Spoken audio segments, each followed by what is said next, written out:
So this is reduced, okay? But I all of a sudden had this epiphany. Not in some revelatory sense, but enlightened sense from I got a sense of where I wanted this thing to go, okay? So just keep in mind big chunks of how we're going to look at Greek through this time together. We're going to look first at phonology, the sounds of the language, and then we're going to look at morphology and how these parts are put together to make meaning. And then syntax and all that other stuff comes after that, all right? So under these big headings, that's what we're going to look at. Phonology, morphology, these are the first two, and these are the important ones, okay? The other ones will come with you over time, but these first two are crucial for us, especially trying to understand language and how it works and all of that, okay? So that is the big umbrella, and I'll just tell you that pretty much everything that's on the screen is in your notes. For just a few scripture references and that, but I have to figure out the graphs and stuff because I give you the different pictures of, breakdown of human anatomy, the mouth and all that kind of stuff. And for some reason the printer would do one copy, but it wouldn't do everyone else's. It just wouldn't print those sections, so I've got to figure something out, and I'm not sure what's going to happen with it. All right. Oh, where did that go? Sorry. I have to start over, D. Why? It started way down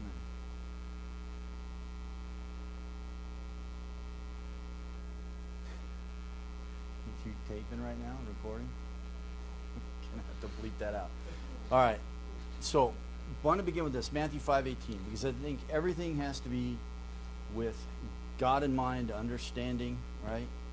The importance of this and all of that, because some points in your process of studying Greek, or if you go on to do Hebrew and that kind of thing, somewhere in the process of this, you're going to start asking yourself, is this really necessary? Do I need to do this, right?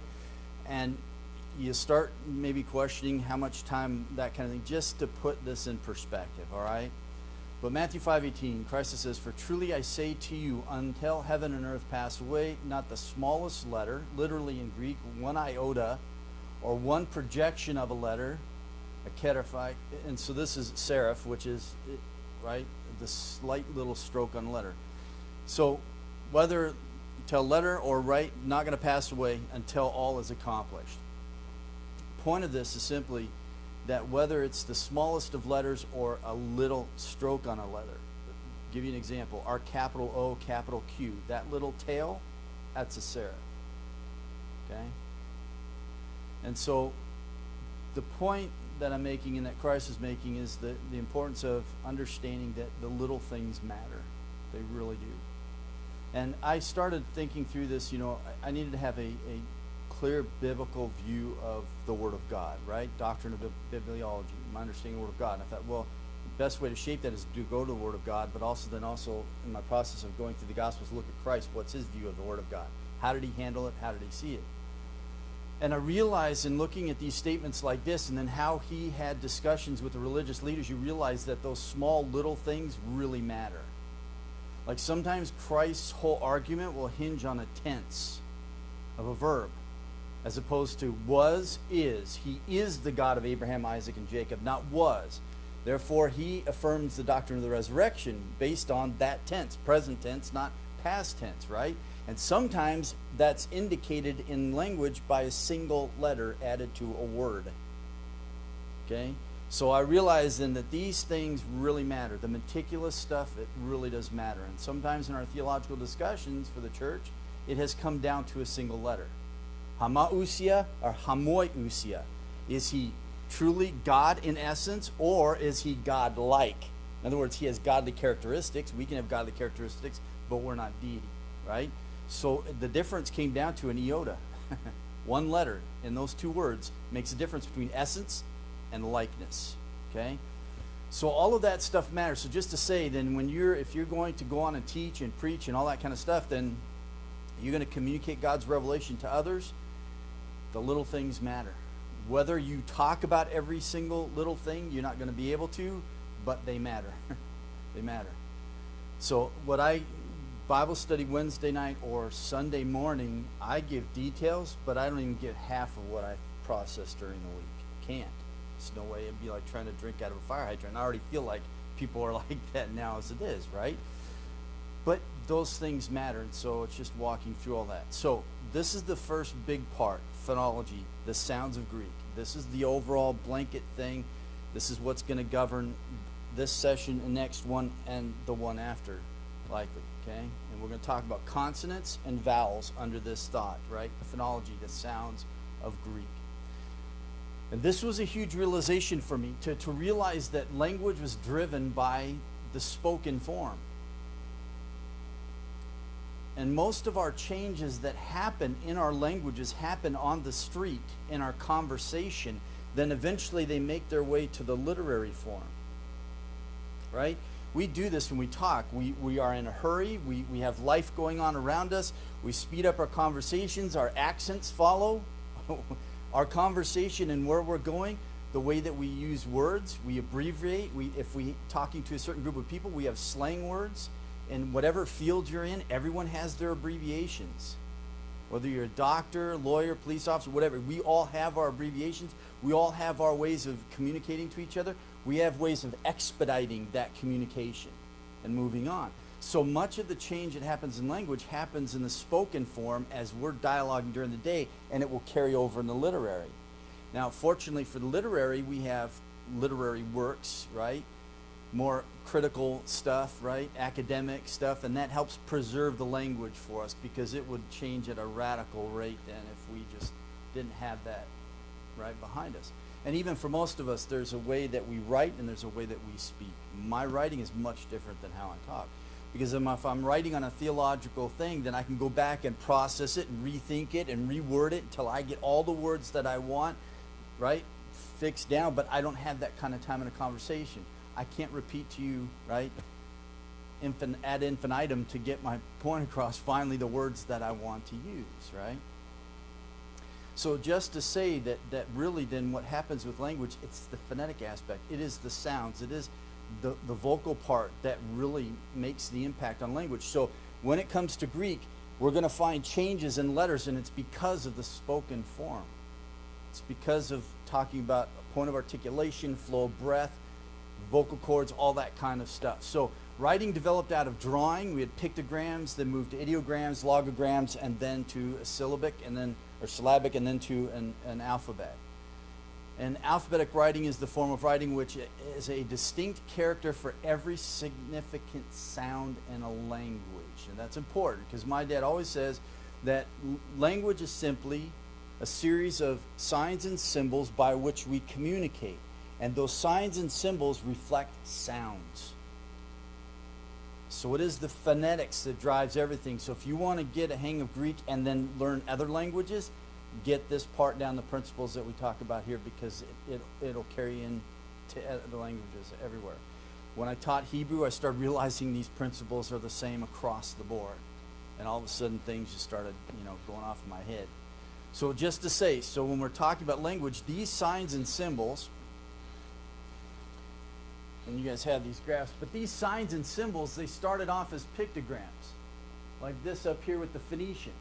This symbol right here, when it was a pictogram, reflected an ox. So the name Aleph, which was the name of the letter, means ox. So Aleph means ox. So originally that symbol, it reflected an ox. But then it began to be used as a symbol to represent a sound. So although it still bears the name Aleph in Hebrew, it doesn't mean ox anymore. It's just the name of the letter now, right? So even in the written form language, we can see how there was a transition that happened from pictogram finally down to alphabet, okay? Remember, signs and symbols by which we communicate, and they represent sounds for us.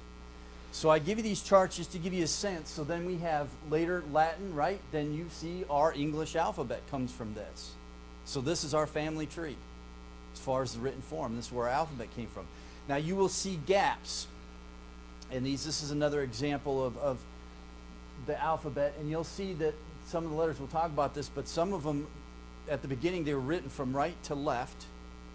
But then you'll start seeing them in contemporary or Greek and New Testament, you go from left to right. But originally it was written right to left. Greek was. So these just give you an instance of how these symbols were used. Then they began to be used as letters, and then we have Jesus down at the bottom here, Jesus. And I'll tell you some story about this fanatic lady and her attempt to explain why they were erasing Jesus' name across the internet, and totally wrong because she didn't understand language. But anyway, so here's the alphabet. So we have Phoenician over here, Aleph, Beth, Gimel, Dalet, Hey, Wow. If you learn Hebrew, that's the names of the letters in Hebrew. So then you have Greek and Roman to the parallel of that, right? Alpha, Beta, Gamma, Delta. So just by the names of the first few letters, you see that they developed their alphabet from the Phoenicians, right? And the Phoenicians from Semitic background. So then we have, when we look at this, you'll start to notice gaps. So as you're walking through this, you'll start to realize there's gaps. So Roman, they don't have here. You're going to start noticing gaps here, gap here, gap here. And you're going to start asking yourself, well, why are there gaps there? The reason is because they didn't have a sound that needed to be represented by any form. So when you look at the alphabet, you'll see gaps there. Well, they borrowed the alphabet from this language, but they didn't have a sound that needed this symbol for it, so they just dropped the symbol and kept the ones that would reflect their sounds, right? Remember, signs and symbols by which you communicate, and they reflect sound. So our English alphabet has 26 letters, and these are all 26 of them. Y and Z come from Upsilon, capital Upsilon, and Zeta. But they have inherited our alphabet from the Romans. This is where we got it from. So in the Romanish alphabet, they had 23 letters. Actually, less than that. They borrowed 2 because they needed to pronounce Greek words and use them in reference to Greek words, because Latin and Greek functioned in the Roman Empire at the same time, right? Julius Caesar wrote a comparative grammar dealing with both Greek and Latin. And so they needed to express certain things. So if you look at our alphabet, though, from the Roman alphabet, our I and J, they have the origin in the exact same letter, I. So we borrow from this right here. This is I, right? We borrow from that, and then we made an I and a J out of that. We just put a little doohickey at the bottom, right? And then all those are. So everything was capitals, and then the lowercase came later. So then the lowercase, and all you do is just add the dot and dot over that, right? So same with Greek. It began with all capitals, and then it developed lowercase later. So the W, right? Same thing with the W. It came from V. So here's from the Roman alphabet, and this was V. This was the symbol that they used to reflect a phonetic value for them. We took that eventually, and we used it, and we made our W out of it, right? Which is where its name comes from, W. And if you put the 2 U's together, you have a W, right? The same with French. You have the same thing happening with their language. So just to say, there is this interconnection with all of this stuff, right? But again, signs and symbols by which we communicate, and they represent sounds. If you don't have a sound that you need that letter for, or that sign for, then you just leave it aside, and sometimes they would pick them back up again. Russian, there was a need for 2 more letters in their alphabet, and so 2 missionaries brought the letters in to reflect the sound that they didn't have a form for. So as for then the Latin alphabet, 23 letters, its last 2 letters, which is Y and Z for us, right, were imported from the Greek alphabet in the 1st century BC, not to represent Latin sounds, but to help the Romans represent certain Greek words. And this is why they took them on. And there was the capital form for Upsilon and Zeta. Then we have them, and we took them onto our alphabet, and it's Y and Z. Right? So they needed them for a different reason than why we needed them. We have these phonetic sounds, and right, so therefore we need these symbols to represent that. And we'll talk about the iota and upsilon. They're really amazing letters and the connection. So we'll dive more into this stuff, okay? So just let this stuff flow. This is just getting your heads into it, okay? Stop me if you want to. Ask questions, please. So the Greek alphabet, then, it's crucial for us to understand this in regards to learning the language overall, but it's important, and it's crucial in the sense that it is something that is going to carry on through the rest of your use of the language. In other words, how we approach the alphabet is really important. It isn't just merely so that we can say the words, it's so that we can understand all the changes that happen in words and letter change and all that kind of stuff. All of that connects with how we understand the alphabet and where it came from and our approach to understanding. So learning the alphabet is formative and foundational. It's a building block to the rest of the language, especially approach from the right perspective, okay? And I'm going to talk about the difference between the traditional and then how we're going to look at it. But learning the Greek alphabet from right perspective will open doors to the rest of the language. And I'll give you some examples, but you'll start to see why letters change, and they will look like they're totally different, like they're unrelated, but then you'll realize they're totally related, and it has everything to do with phonetics and how they sound. Okay? So David Black, a student of my father's years and years ago, he wrote this. He said, the benefits of implementing linguistic approach, even at an introductory level, far outweighs the disadvantages of ignoring it altogether. So that is the approach we're going to take. And my dad started that way. Black then learned it from my father way back in when my dad was teaching at Talbot Theological Seminary, and others since then who've gone on to write grammars in that. But they started to approach the Greek language from a linguistical perspective and understanding it from trying to understand the sounds, right, and that phonetic aspect of it and all of that, and to see it also from a historical perspective. It's a part of this living language that's existing and constantly changing. And you will find those changed forms in your Greek text. So the initial step in opening up our understanding of Greek is to learn the alphabet from a different perspective. And so just to give you an example, this is the traditional approach. And I did in your notes, if you look at it, so we look at the alphabet. So normally, if you learn the alphabet, they give you a symbol, and then they give you the name, alpha, and then they give you the English equivalent, and then they give you, the pronunciation of it. Ah as in father, or a as in bat, and there's a short and a long of alpha, okay? So I did for you in your notes, as I laid out for you the alphabet, and also then the pronunciation, okay? So I'll just tell you that the traditional pronunciation of these things, we can see the similarities between these things across the board, right? And it's just the first four letters of the alphabets, we see that connection, okay? So there was this thought that, well, if we learn the alphabet this way, then it'll help break down some of the strangeness, because we see the relation of Greek to English, and we're part of the similar family. We share the same alphabet, right? This will help clarify things, and there is truth to that, okay? So I'm going to tell you that it won't hurt you to learn these pronunciations, because across the board they're accepted. And this is sort of like the comment, okay, we'll all speak this, but we understand if you learn the language right, this isn't how it was actually spoken then. It's just a convenience, okay? It's a convenience for us to communicate, and we understand. If I'm saying things in a different way and you're saying things right, we're not getting it, right? So there was this understood that there was going to be this accepted pronunciation of the word, especially for us here in the West, because of the similarity to our alphabet. But I'm going to teach you the alphabet from a different perspective. It's also helpful when you're starting looking up words in a Greek lexicon, right? Because it's similar to a dictionary in English, right? Start with A and go to Z. Well, same thing with Greek. So it is helpful in that way, okay? So there are these things that are helpful in regards to having learned the traditional way of learning the alphabet, all right? But at the same time, in the process, it also caused hindrances.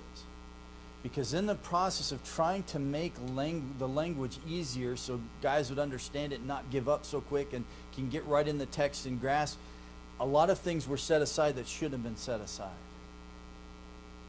And over time, everything became rote memorization instead of really actually learning how language works. And what happens is I realize it's a broader scope that you look at language from in that, which means more work for somebody, right? But it so outweighs the time because you realize the benefits you glean from that. So I just give you this. This is the alphabet. I'll skip that Adelphi. We'll come back to that later. But so just go through this. This is a traditional way of looking at it. So you have the capital form, lowercase form. You have the name, and then they would give you pronunciation. How does it sound? This is the long, this is the short, and that kind of thing. And this is how you would typically learn it and come to understand it. But we're going to look at it a different way. This is interesting. So they developed this symbol right here for themselves. This is the capital O. But this symbol right here they took from Hebrew. The symbol for sheen and seen, but they don't like S's. So they use the symbol, but for the long O. And so this is what it's called, omega, the mega O. It's the big O. Omicron is the little o. So that's where it came from. So just keep in mind, right? Signs and symbols by which we communicate, but those signs and symbols represent sound. They didn't need another symbol for S, but they needed a symbol for a long O. And lowercase, and that's what they came up with, right? Because they already had the uppercase. So putting in lowercase, they need a symbol for that, right? This is awesome stuff, isn't it? This is really cool. Yeah.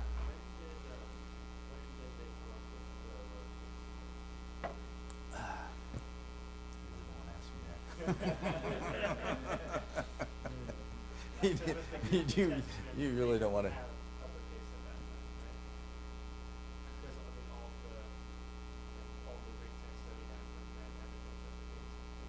No, for our Greek text we have upper and lowercase now. So if you look at your Greek text, that's what you have. So there was a period where it was all uppercase, right? And then the transition of upper and lowercase, and then we have the balance on our end. But there's a nice history of how that happened. You really don't want to know. Because just like the writing of it, so Greek follows, we go left to right, okay? Greek started right to left because, right, like Phoenician and everyone else writing from right to left, that's where everyone was doing it. So it started right to left, but then they started doing it this way. You start a line, you start at the right and you go over left and you drop down and you go over to the right. And so they would do it. They called it bastuphodon. It's the turning of the ox. Like when you till a field, you go up one row and come back the other and up around and back around. That's how they wrote. So they'd start here and then drop down, go over here and then drop down. So you'd read it. Yeah. But eventually it all just went left to right. And that's what we have by the time of Christ and the apostles. It's all left to right. It's a lot.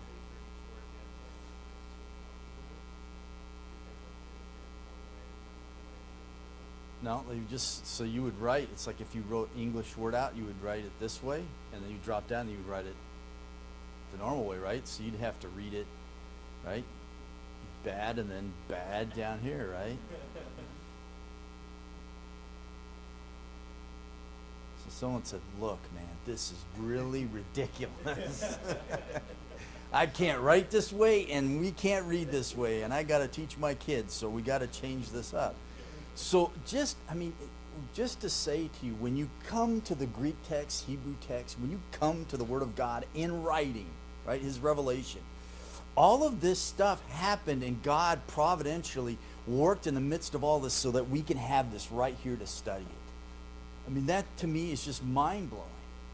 To get the language to where it needed to be at that precise point in time in history, through the influence of Alexander the Great and all of that, I mean, Greek wasn't united yet. It wasn't until Alexander that he united the peoples, but he also united the language. And the Attic Greek was the dominant form that finally took on from then on, and that's what everyone used, was the Attic. And that came from the Ionic, and I'm not going to give you a history lesson on that, but there were all these different dialects of the Greek language. There was a similar base, but they all had their peculiarities. Same like if you go to Africa, you'll find all these tribes all over the place. They all have their own dialects. But when the French came, they all learned French. So you could go, so my cousin, when he was over there in the mission field for years, he could go into a village and you could have different tribes present. He would just speak in French and they would all understand. You would have one common tongue. But then when you go to separate villages, you would learn their individual dialect, right? If you lived with them. So Alexander took all these different dialects and he just brought them together and had one unified form. So then when God was going to give his written revelation, right, it was good to go.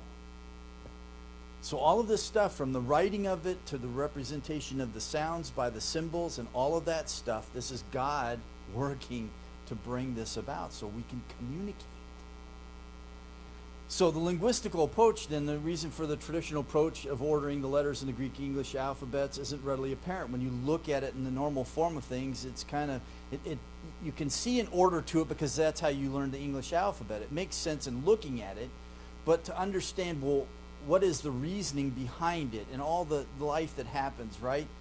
That stuff isn't readily apparent when you look at it. So we're going to look at it from a linguistical perspective. And this helps us to understand not just the alphabet, but how the language works, the way that it all works together and how it flows, and all then the changes that come and so on. So to take the quote from my dad, language is merely a series of signs and symbols by which we communicate. Damon and Manti, the same observation. They said language was originally spoken so that the letters are but arbitrary symbols invented to represent sounds. So the speaking of the language was the important thing. The symbols came along to represent that phonetic part. When kids learn language, what do they learn first? The spoken form. Then they learn the reading, right? And then the alphabet and all that stuff. And oftentimes when they learn the alphabet, they don't learn the alphabet as to why we have that alphabet and the sounds we're trying to make with it, right? Which then brings confusion, because now you can have two words, two vowels, right, can have the same sound. I ate a loaf of bread, and there are 8 of us in the family, and the rest of them didn't get any, right? You have A and you have EI, and they sound exactly the same, but they have different forms, right? That stuff becomes confusing. But when then you learn it's about phonetics and about speaking and all of these kinds of things and what you're trying to communicate, all of a sudden that changes everything. So Dana and Manny went on to say that vocal sounds are made by contracting the vocal cords so that they vibrate as the breath passes through. The variations of enunciation are secured by varying the positions of the organs of the mouth. So these two things we're going to look at for the rest of our time together. This is what we're going to talk about in the issue of understanding these symbols. So coming from a linguistical perspective, causal observation of the order of Sanskrit alphabet reveals a definite design. Okay, so just give you the Sanskrit, look at it. We begin with unvoiced, then we move to voiced. Okay, and I know you like, I don't know what that means. Don't worry about it. Okay, we'll get there in just a second. Right? Unvoiced aspirate, unvoiced aspirate. Okay, so unvoiced aspirate, GH. It's like our letters ghost. Ghost. So you have this voiced g, g, g, and then you have aspiration, ghost, and you breathe out, okay? So it's phonetics. So this is how we say, this is what we speak, and so we need a symbol to reflect that. Well, this GH is a good enough symbol to reflect, right, that vocal sound that we're making and the aspiration that comes with it, ghost, okay? So that's just the basics. We keep going on. Nasal, right? So nasal is flow of breath. So the others were vocal cords that vibrate and the air passes through. This is how the air flows through passages in your mouth. So when you say mom, you can say it to yourself. So your breath goes up into your nasal cavity. And you can, it's nasally, right? So that's where it gets its name from. So same with nu. Both of them are nasals, but they're both different. An M, is what we call bilabial. You use your 2 lips, right? So there is a difference between these two. Say nu, Your tongue hits that ridge back behind your teeth. We call that alveolar ridge, but it hits that ridge, right? And that your breath goes up in the nasal cavity. So they're both nasals, but one's a labial, bilabial, because you use both lips together, and the other one is an alveolar nasal, okay? When you understand this, this is going to just endless lists of words you will not have to memorize. And things will start opening up from the Greek text, because you're going to look at a word in the Greek text and you're going to break it apart and want to see what its elements are, but you're not going to know the changes that happen to those letters if you only learn it from a traditional point of view. If you learn it phonetically, linguistically, then you understand why the changes happen, and you will fill in those blanks on your own. You won't have someone to tell you that, because you know this. So then you follow Sanskrit, and this is one of the oldest languages within this family of languages, and that's why we use it in relation to Greek. There's so many similarities. So then you go from the top down, we go gutturals, right? And we walk across them. We have gutturals, we have the unvoiced, and then we have a voiced. And then we move to labials, P, beta, phi. So we're going to talk about these different aspects. What's a guttural? What's a labial? Okay? And we'll learn what those things are. So, give you an example. In this passage in Ephesians 2, 5, and 6, okay, all 3 of these words are exactly the same in the sense that they're all aorist tense. It is made alive together with him, raised up together with him, and then seated together with him. Okay? They all have the same endings. Okay? These two, sigma, epsilon, nu, sigma, epsilon, nu. Okay? We see the exact same element there, right? Okay? Just visual. Don't worry if you know what aorist is, doesn't matter. This is exactly the same. You say, well, I see this is the same, but there's a rho there. Reason being is that liquids, a rho is a liquid, sigmas don't go together, the sigma drops out, and therefore we have ren. Okay? You're going to see this in your Greek text. You're going to have to determine, is this aorist tense or is it something else? You're going to have to work backwards to find the meaning. Okay? If you learn the alphabet traditional way, none of those changes will make sense to you. But if I tell you that, say the letter rho, r, r, r, your tongue hits that alveolar ridge, r, r, r. Now say s, sigma, s, s, s. Same alveolar ridge, right? So you would essentially have two alveolars next to each other. S, right? So they don't want to do that. So they drop the sigma off. And I'll just tell you there's compensation for that. This epsilon gets lengthened to an A. And we'll talk about that when we get to vowels. But just to say, the change happens. It's a phonetic reason. Right? It's a phonetic reason. When you understand that, then these changes will make total sense to you. And when you come across the words, you'll be able to pick these things apart and say, oh, I get it. I know why this is this. And I can now go back and break it apart and get to the roots of everything so that I can understand the etymology and the makeup of the word and what's the point being made by the author who uses this, right? Like I do on Sunday. I break down those parts quickly, and this is what we're looking at. So this is the stuff that you do. So this is another example. This is Colossians 2:2. So this is our word. So here's your word here. You have mu and beta, okay? They're both labials, okay? But if I were to look up what the stems are of this compound form that you find in the Greek text, this is the two-part breakup. It is soon, preposition soon, and bibastantes. But they're put together in the Greek text. But how am I going to know? Now, this is a simplification for you to see this. But what happens? This letter causes this one to change, and it becomes a mu. It's also a nasal, n, n, n, nu, m, m, mu. So they're both nasals, so it isn't a radical change to a totally different thing, right? It's still a nasal, but it becomes a labial nasal because the beta, b, b, it's a bilabial. So it's easier to say, sumbibas, sumbibas, sumbibas. So you're going to see the form at the top in your Greek text, but you're going to have to figure out what's the root of all of that, okay? And that's part of your understanding. So just to say, when you learn it this way phonetically, you start to understand why these changes happen. Because it sounds terrible trying to do the other. Sumbibas, right? If you're on the street, sumabas. We say everything fast. Because. No, I say because. And I just say cause, right? It's what we do. Well, that's what they did. And it started affecting the written form. But if you learn the traditional way, it's not going to make any sense to you. And we have the same thing in English. Imperfect. Imperfect. It's easier for us to say, right? Imperfect. Right? Maybe when we enunciated everything back in the day, but this would take conversation forever, right? So you're going to find that these things exist in our own language, and you'll start picking these things up when you hear other people talk, right? It's implant. You plant it in, but it's a P. Implant. So principles that you will learn with Greek here with us, they carry over to every other language because they're all spoken.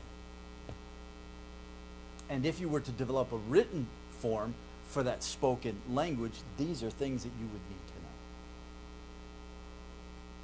So my grandmother and grandfather, when they were missionaries in Africa, they dumped them off at the edge of the jungle, and they just hiked in while their baggage and went into the jungle and found a tribe, and they lived there, and they had a spoken language but no written form.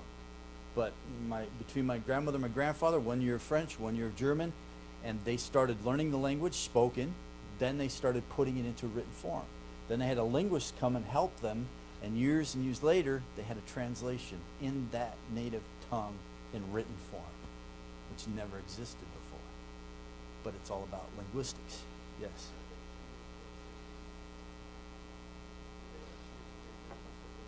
Yeah, so they would choose, for them, with their minimal workings of, right, they would find the symbols that best represented the sounds that they were making as they spoke it.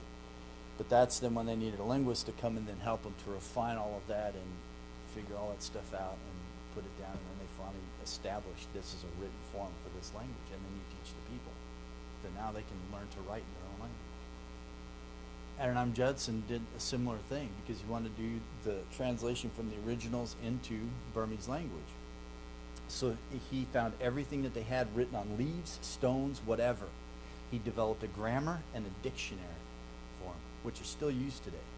And then he translated the Word of God from Hebrew into the Burmese language, and then from Greek in the Burmese language, and they still use that translation today. Over a 40-year period. The man had major migraines from the hours he spent at Candlelight reading this stuff, trying to figure it out. So, right, this is awesome stuff. Someone did some work for us.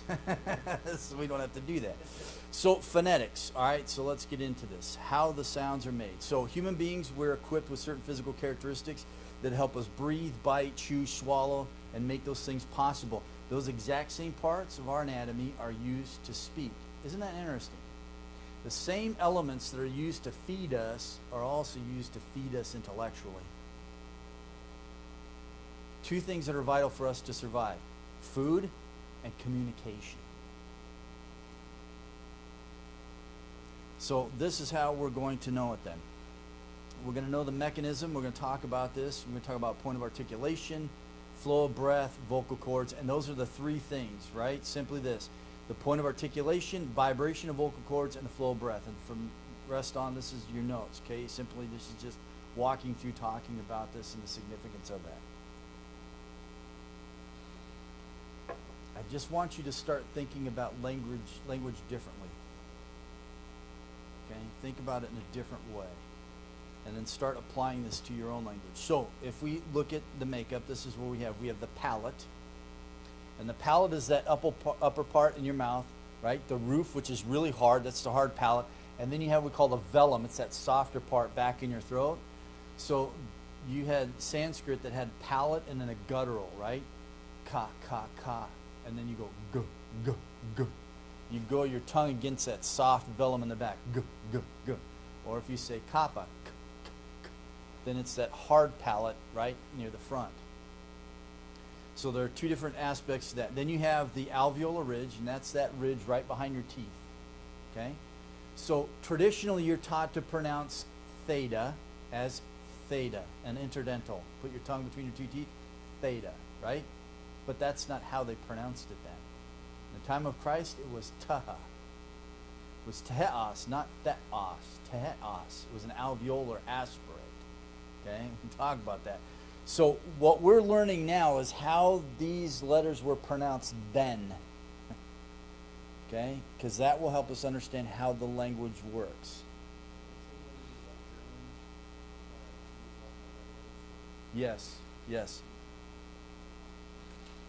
And that will also determine then the signs or symbols that they'll use to reflect that, right? If we have g, and then you ghost, so you want to have a deep guttural g, g, but then you want to aspirate it g, ghost, right? And then you go in it. So they can make up a combination of these symbols, which we'll see with the aspirate. That's what they did. So these are alveolar. So you'll be taught in traditional grammars. You're taught they're called dentals. They're not. Some call them linguals. They're not. They're alveolars. And I used to put in brackets, and I would have also slash dentals. And then I thought, no, that's just teaching people the wrong thing. So I just got rid of that. It's not that at all. So then we have the lips is another part. We'll talk about that. Then the nasal cavity. That's where the mu and nu, right, goes up in the nasal cavity. And then we have the vocal cords. So looking at all of these different aspects, there's only three things you look at. Point of articulation, vibration of vocal cords, flow of breath. Those three things that you need to get down, okay? So if we take Sanskrit consonants, just look at how, this is how you would learn the alphabet, and it makes sense, right? So essentially, it's going to move starting from the top down, okay? So it's going to move, the letters are going to move from the back of the mouth to the front of the mouth, right? So we begin with gutturals, and then we end with labials, right? So we start with what we have in our English K, right? Guttural, and it ends with labial. So they start at the back, and they move towards the front, okay? If you look at dealing with the voiced and unvoiced, each line you have unvoiced letters, and then you have voiced letters. Okay, and you can go back through this and look at these in your notes and think back through them. But each has unvoiced and voiced, and we'll talk about the significance of that with Greek, because there's a combination of these to make a different sound. And then you have, the other is they approach, for each voiced and unvoiced letter, there's a corresponding aspirate. So you have an unvoiced, right? You have unvoiced, and you have unvoiced aspirate, unvoiced, guttural, palatal, right? Cerebral, dentals, labials, and then you have a voiced aspirate. And you can see the H used to symbol the aspiration. We're going to have the same thing in Greek. And our letter H came from this. Right? So you'll learn this, but you'll learn words like, so you'll hear anthropos begins with an alpha. Anthropos. But you'll then see hamartia. Both begin with alpha. One has no breath, right? Anthropos. One has a breath. Hamartia. You have an H sound at the front of an aspiration, okay? So we'll learn that. So point of articulation, that's the first thing we'll look at. Palate.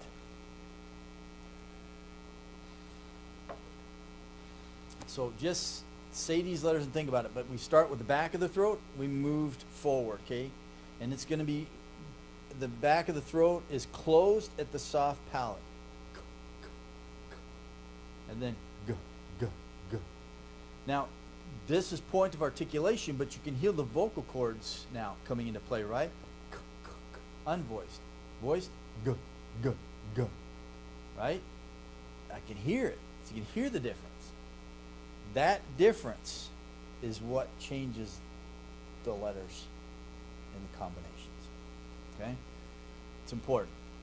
So if we look at the other, alveolar ridge, so this is pronounced with the tongue breaking away from the alveolar ridge at the back of the teeth. So we have tau and delta. T, t, t. So you put your tongue on that alveolar ridge, t, t, t, right? And delta, d, d, d, t. Unvoiced, d, d, voiced.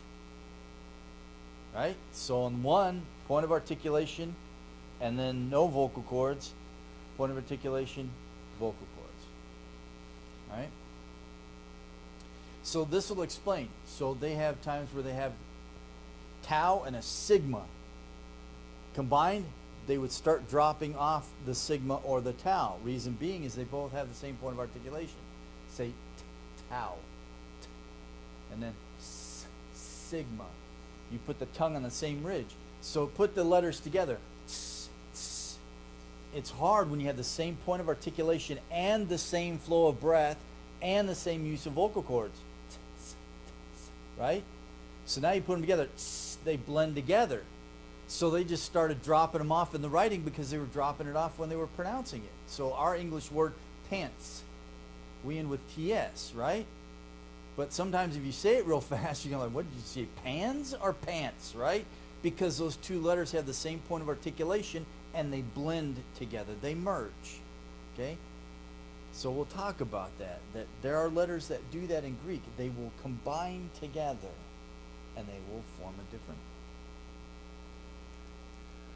This is good stuff, man. This is really good stuff. So next, lips. So we start at the back of the throat, we move towards the front of the mouth, right? So labials, close the lips, then explode open with sound. b, b. Same thing. P, unvoiced, b, voiced. P, b, b. So I'm just going to tell you, as you learn the alphabet, you might confuse yourself, right? Most are going to pronounce it the way that I've given you on that sheet in the traditional way, okay? But you need to know this in your mind. Whether you read this way, because you're going to find it's going to be really hard for you to say some of these Greek words if you try to pronounce it like they did. But remember, they grew up with the language, right? And you find that if you start learning languages in other countries, you'll find that they say things and you're just like, my tongue can't do that, right? So the vibration of vocal cords, that's the next thing. Okay, so we have point of articulation and we have vocal cords. And the vibration of. So vocal cords, unvoiced. This is known as what we call surds, hushed, right? And we can see the difference in English. But we don't necessarily learn our English this way, right? When you learn the alphabet, I at least didn't learn the difference, right? In pronunciation. I just had to memorize the letters and then learn to cite them on a page and how they were put together and made meaning, right? But I never understood why I had to pronounce it in a certain way, or why these weird words have these weird letter combinations, right? It's phonetically driven, but we don't normally learn our language that way, which is a real shame. But you can see with V and F, okay? V, V. It's a dentolabial. V. You put your top teeth on your bottom lip. V, V, V. But when you say F, F, F, F. Same thing, right? You put your top teeth on your bottom lip, but one's voiced, V, V, V, and one is unvoiced. F, F, F. So same with gamma, G, G, G. Voiced, kappa, K, K, K. Unvoiced. But you'll find they're both gutturals, kappa and gamma, but they're two different kinds, right? So you look at it in one sense, we're looking at it point of articulation, guttural, but then we're also looking at it in regards to vocal cords, voiced, unvoiced, right? And then we'll look at it in regards to breath, aspiration. It's just those three things, okay? The voice then is known as sonants, or meaning sounding. So, g, g, right? I make a sound. It sounds like something. But then when I say k, k, k, k, right? There's no sound. My vocal cords are still working. It's just they're not working in the same way. And I'll explain to you that in a second. So the voice we're referred to as sounding, or sonants. And it means that there's a sound accompanying, right, the pronunciation, but there's a vibration in the vocal cords. V, v, f, f, right? And then you get that in your throat. So vocal cords, what happens is when you say them voiced and unvoiced, it's like if you blew air into a balloon, right? You've done it as a kid, blow up a balloon, right? And then you take the stem, instead of tying it off, and you would take it and you would let air out, right? And you could make it lower pitch or high pitched. So this is the same with voiced and unvoiced. When it's voiced, right, you're tightening and less air is passing through. When you're unvoiced, you're letting more air flow through and the tension is on. G, g, g, right? But it's all about point and articulation and vibration of vocal cords, okay? So that's the two. So when we come to the Greek alphabet then, this is how I would suggest that we learn it, and this is how we're going to learn it. Is we're going to learn the letters according to point of articulation and vocal cords. Unvoiced, kappa, voiced, g, g, gamma. Alveolars, unvoiced, t, t, t, tau, and then d, d, d, delta. Labials, p, p, unvoiced, p, right? And then voiced, beta, b, b, b, b. So essentially you just take the names and you take that sound off at the beginning, right? And that's sort of what you're working with. But when we immediately go to our English equivalent of, that's where we're going to find ourselves get lost in how the language works, right? So there was that simplification. Let's not make this so bizarre. There's similarity of alphabets. Let's combine this. But in reality, it messes us up down the line as we learn the language because things just look really odd to us. So basically we have hushed and then sounding. G, g, g, g. Right? So if you see words like this, you'll see them in your Greek text. You'll have triptai becomes triptai. Okay? You have b, b, b. Voiced, beta, b, b, b. And you have p, p, right? Unvoiced. Right? But it's the tau that makes the change. Because you have this tie ending that you put onto this word, this stem, you put this tie ending onto it, and that tau affects the beta. And because the tau is a what? Unvoiced, it makes the labial become an unvoiced. It's still a labial, but it's an unvoiced labial because the letter after it is unvoiced. Right? It's the phonetics that make the impact on the word. We call this regressive assimilation. The technical word. But simply, it's just easier to pronounce. Triptai. Right? Trib-tai. Trib-tai. Triptai. Triptai. Right? I'm moving on. I'm in a hurry. I got to communicate and say what I want to say to you fast, man. I don't want to say trib-tai. Triptai. Right? So that's how it works. Same thing with graptai.